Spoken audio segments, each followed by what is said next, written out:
আওয়ামী লীগ দেশকে লুটেরাদের রাজ্যে পরিণত করেছে, মন্তব্য বিএনপি নেতাদের। দুর্নীতির বিরুদ্ধে সৎসাহস দেখাচ্ছে সরকার, দাবি ওবায়দুল কাদেরের। এমপি আনারকে কলকাতায় রিসিভ করে সিরাজুর রহমান, বলছে ডিবি। হত্যা মামলার ৮ দিন শেষে ফের ৫ দিনের রিমান্ডে ৩ আসামি। আলু, পেঁয়াজ, ডিম, মুরগি সহ নিত্যপণ্যের দাম চড়ছেই, অস্থিরতায় হিমশিম দশায় মানুষ। বাজার মনিটরিং জোরদারের তাগিদ। দেখছিলেন বিআরবি কেবলস সংবাদ শিরোনাম, এবারে বিস্তারিত। আওয়ামী লীগ লুটেরাদের দেশে পরিণত করেছে বলে মন্তব্য করেছেন বিএনপির স্থায়ী কমিটির সদস্য মির্জা আব্বাস। আর গয়েশ্বরচন্দ্র রায় বলেছেন, বিএনপির ভারপ্রাপ্ত চেয়ারম্যান তারেক রহমানকে দেশে ফিরিয়ে আনার ক্ষমতা সরকারের নেই। শুক্রবার রাজধানীতে আলাদা কর্মসূচিতে তারা এসব কথা বলেন। মিরাজ হোসেন গাজীর রিপোর্ট। বিএনপির প্রতিষ্ঠাতা জিয়াউর রহমানের শাহাদত বার্ষিকী উপলক্ষে নয়াপল্টনে গণদোয়ার আয়োজন করে ঢাকা মহানগর দক্ষিণ বিএনপি। জিয়াউর রহমানের রুহের মাগফিরাত কামনার সাথে এ সময় বেগম খালেদা জিয়ার রোগমুক্তি কামনা করা হয়।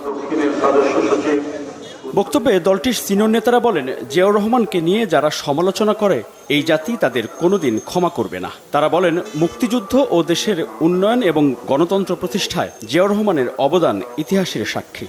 আওয়ামী লীগ দেশের সব গণতান্ত্রিক প্রতিষ্ঠানকে ধ্বংস করে ফেলেছে বলেও অভিযোগ করেন দলটির নেতারা। কতগুলো জিনিস আছে, বিদ্যুৎ, তেল, এগুলোর দাম বাড়ানো হলে এটা একেবারে মানুষের শিরায় শিরায় প্রবেশ করে গিয়ে প্রতিটা জায়গায় একটা এফেক্ট করে। তো ওই বাংলাদেশের এত দুরবস্থা কেন? এই বাংলাদেশ আজকে লুটেরাদের রাজত্ব কায়েম হয়েছে। বাইরে আগে শুনতাম বর্গিরা দেশে আসতো, লুট করে চলে যেত। এখন বর্গিরাই ক্ষমতায় বসে গেছে। তারা লুট করে চলে যায় না, তারা লুট করে সম্পদ দেশের বাইরে পাচার করে দেয়। সেই বর্গিরা ক্ষমতায় আছে এখন। এর আগে নয়াপল্টনে বিএনপির কেন্দ্রীয় কার্যালয়ে জিয়াউর রহমানের ওপর আলোকচিত্র প্রদর্শনীর আয়োজন করে জাতীয়তাবাদী ছাত্রদল। এতে বিএনপি স্থায়ী কমিটির সদস্য গয়েশ্বরচন্দ্র রায় বলেন, জিয়া পরিবারের বিরুদ্ধে সরকারের কোনো অপচেষ্টা সফল হবে না।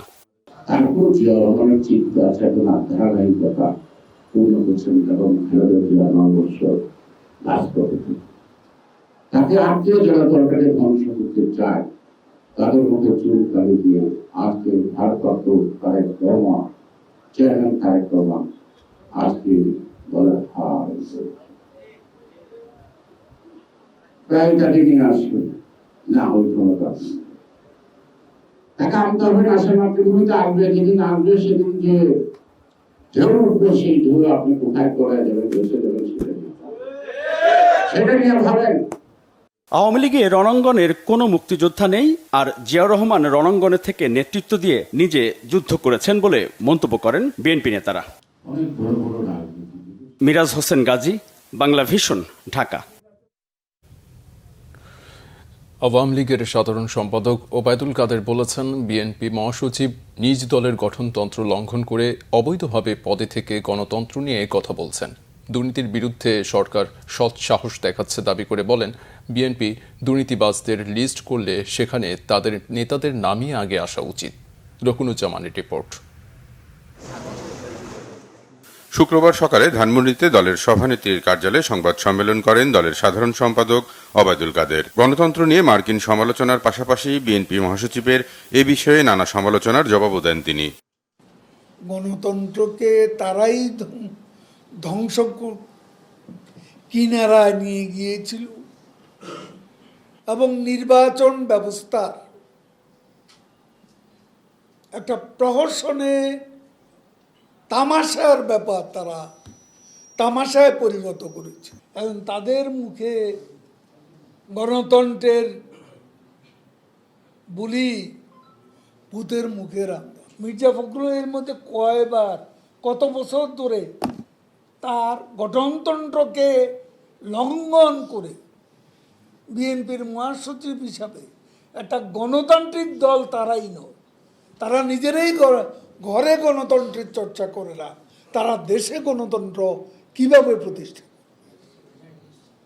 মির্জা ফখরুলের কি বৈধ অধিকার রয়েছে তার গঠনতন্ত্রে সে লঙ্ঘন করেছে। সম্মেলন ছাড়া মহাসচিব কত বছর, সেটা আগে জিজ্ঞেস করে। সাবেক পুলিশ প্রধানের বিরুদ্ধে দুর্নীতির অনুসন্ধানকে সরকারের সৎসাহস উল্লেখ করে বিএনপি আমলে প্রধানমন্ত্রী কার্যালয় বা হাওয়া ভবনের দুর্নীতির বিরুদ্ধে কোনো ব্যবস্থা না নেওয়ার কথাও স্মরণ করিয়ে দেন আওয়ামী লীগের সাধারণ সম্পাদক। দুর্নীতি কেউ করে থাকতে পারে, সেটা তার ব্যক্তিগত বিষয়। আমার কথা হচ্ছে সরকার এখানে নির্বিকার কিনা, সরকার এখানে সৎসাহস দেখাচ্ছে, দুর্নীতির বিচার হচ্ছে, তদন্ত হচ্ছে। সরকার তো বিএনপির মতো ইম্পিউনিটি কালচার বাংলাদেশে প্রধানমন্ত্রী শেখ হাসিনা এই ইম্পিউনিটি কালচারটা গড়ে তোলেন, সেটাই হচ্ছে বড় কথা। এ পর্যন্ত যতজনের বিরুদ্ধে, তার অফিসেরও কিছু লোকের বিরুদ্ধে ব্যবস্থা নিয়েছে। বিএনপি আমলে, এই লুটপাটের আমলে তারা কি তাদের কোনো লোককে শাস্তি দিয়েছে? বিএনপি নেতারা দেশের অর্থনীতি নিয়ে অপপ্রচার চালাচ্ছে বলেও অভিযোগ করেন ওবায়দুল কাদের। রুকনুজ্জামান, বাংলা ভিশন, ঢাকা। ঝিনাইদহ ৪ আসনের সংসদ সদস্য আনোয়ারুল আজিম আনার হত্যার ৩ আসামির আরও ৫ দিনের রিমান্ড মঞ্জুর করেছেন আদালত। শুক্রবার শুনানি শেষে ঢাকার মেট্রোপলিটন ম্যাজিস্ট্রেট শান্ত ইসলাম মল্লিক এ রিমান্ড মঞ্জুর করেন। এদিকে হত্যার পরিকল্পনার অংশ হিসেবে এমপি আনারকে রিসিভের দায়িত্বে ছিলেন শিলাস্তি রহমান। রিমান্ড আবেদনে এমন তথ্যই উল্লেখ করেন তদন্ত কর্মকর্তা। এর আগে শুক্রবার দুপুরে ৮ দিনের রিমান্ড শেষে তাদের ঢাকার মেট্রোপলিটন ম্যাজিস্ট্রেট আদালতে হাজির করা হয়। ৩ আসামি হল কিলিং মিশনের প্রধান শিমুল ভূঁইয়া ওরফে আমানুল্লাহ আমান, তার সহযোগী তানভীর ভূঁইয়া এবং শিলাস্তি রহমান। এ সময় ৩ জনের আরও ৮ দিনের রিমান্ড আবেদন করে ঢাকা মহানগর গোয়েন্দা পুলিশ। শুনানি শেষে তাদের ৫ দিন করে রিমান্ড মঞ্জুর করে আদালত। এর আগে ২৪ মে ওই ৩ আসামিকে মেট্রোপলিটন ম্যাজিস্ট্রেট দিলরুবা আফরোজ তিথি ৮ দিনের রিমান্ড মঞ্জুর করেন। গত ২২ মে শেরবাংলা নগর থানায় নিহত সংসদ সদস্যের মেয়ে মুমতারিন ফেরদৌস ডরিন বাদী হয়ে অপহরণ মামলাটি দায়ের করেন। এদিকে সংসদ সদস্য আনার খুনের রহস্য উদ্ঘাটনে ২৬ মে ঢাকা মহানগর পুলিশের অতিরিক্ত কমিশনার ডিবি প্রধান হারুনুর রশিদের নেতৃত্বে ৩ সদস্যের একটি দল কলকাতায় যায়। ৫ দিন পর ৩০ মে তারা দেশে ফেরেন। আবারও অস্থির পেঁয়াজের বাজার। সপ্তাহের ব্যবধানে কেজিতে দাম বেড়েছে ২০ টাকা। সরবরাহে কোনো ঘাটতি না থাকলেও খুচরা পর্যায়ে আলুর কেজি বিক্রি হচ্ছে ৫৫ টাকা দরে। মাছ, মাংস, মুরগি, ডিম সহ সব পণ্যই কিনতে হচ্ছে বেশি দামে। ছুটির দিনে বাজারে এসে বিপাকে নিম্ন ও মধ্য আয়ের মানুষ। শুভ মাহফুজের রিপোর্টে বিস্তারিত।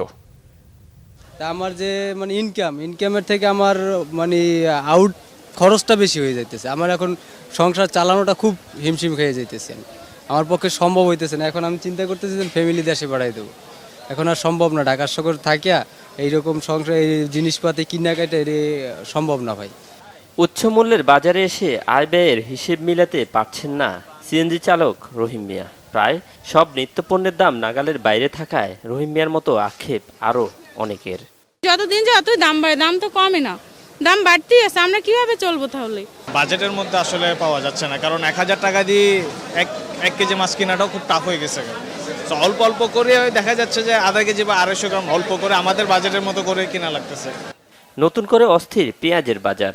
কয়েকদিনের ব্যবধানে কেজিতে ২০ টাকা বেড়ে বিক্রি হচ্ছে ৭৫ থেকে ৮০ টাকা। অস্থিরতা আলুর বাজারেও।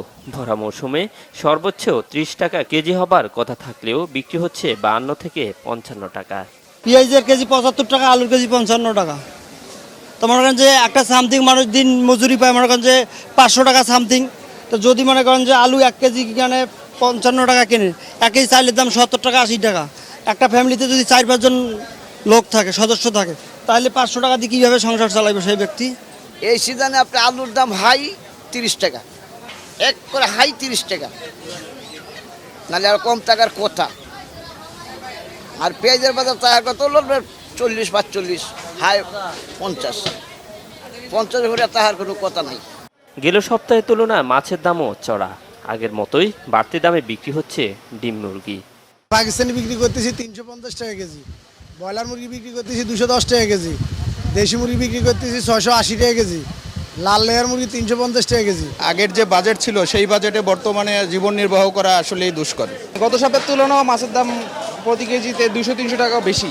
লাল ডিম 150 টাকা, সাদা ডিম 140 টাকা, 80 ডিম 180 টাকা ডজন। তবে সরবরাহ ভালো থাকায় কিছুটা স্বস্তি মিলছে সবজির বাজারে। শুভ মাহফুজ, বাংলা ভিশন, ঢাকা।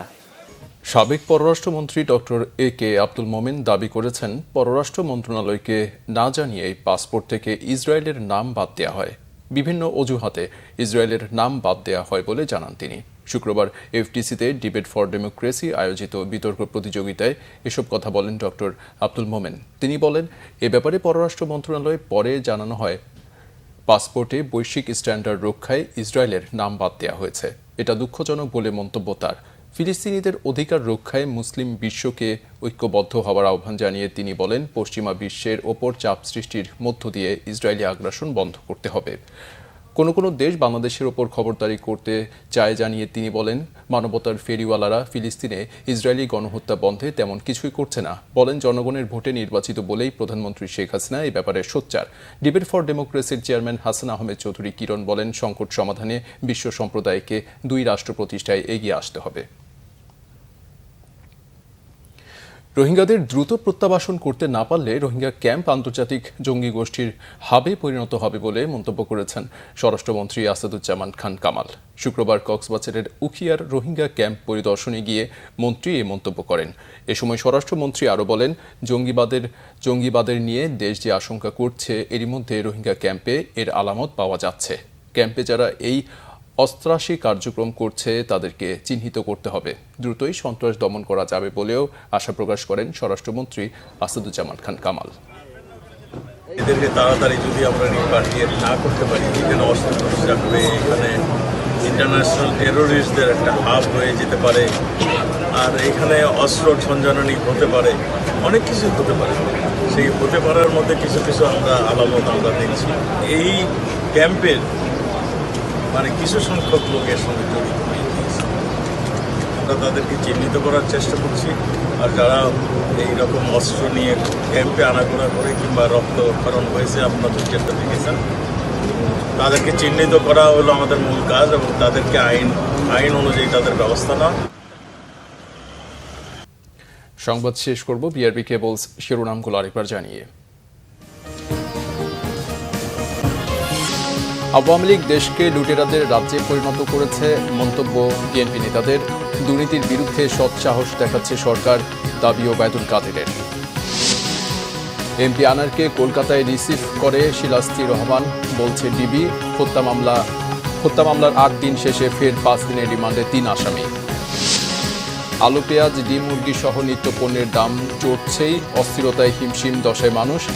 বাজার মনিটরিং জোরদারের তাগিদ। এই ছিল এখনকার মতো। পরের সংবাদ সকাল 7:30টায়। এছাড়া বাংলা ভিশন সংবাদ ও সংবাদ সংশ্লিষ্ট অনুষ্ঠান দেখতে ভিজিট করুন www.bvnews24.com ও facebook.com/banglavisionnews এবং সাবস্ক্রাইব করুন youtube.com/banglavisionnews। এতক্ষণ সাথে থাকায় ধন্যবাদ।